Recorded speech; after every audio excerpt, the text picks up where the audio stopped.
Hi hello welcome to Krishal recipes. இன்றைக்கி நாம் கமன்னு coconut pulao எப்படி செய்கிறதுன்னு பார்க்கலாம்.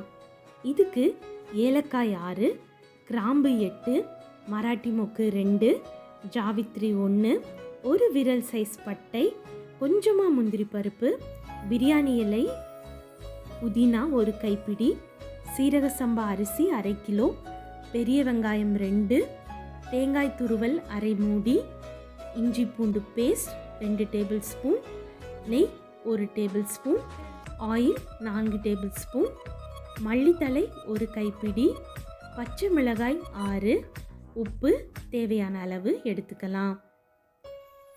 ஒரு பேனில் ஆயில் நெய் சேர்த்துட்டு பெரிய வெங்காயம், ஏலக்காய், கிராம்பு, ஜாவித்ரி, மராட்டி மொக்கு, முந்திரி, பிரியாணி இலை சேர்த்து லைட்டாக கலர் சேஞ்ச் ஆகும் வரை வறுத்துக்கோங்க. இப்போ இஞ்சி பூண்டு பேஸ்ட் சேர்த்துட்டு பச்சை வாசம் போகும் வரை ஃப்ரை பண்ணிக்கோங்க.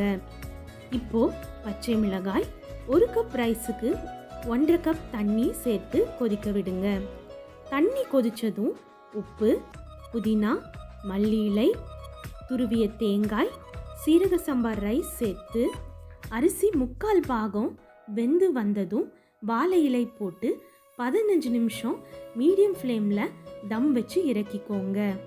இப்போது ரொம்பவே சூப்பரான கோகனட் புலாவ் ரெடி. எப்போவுமே கோகனட் மில்க் சேர்த்து செய்யாமல் இந்த மாதிரி ஒரு வாட்டி செஞ்சு பாருங்க. டேஸ்ட் வேறு லெவலில் இருக்கும். குட்டீஸ்க்கு ரொம்பவே பிடிக்கும். இந்த ரெசிபி உங்களுக்கு பிடிச்சிருந்தா please like, share and subscribe. Thank you.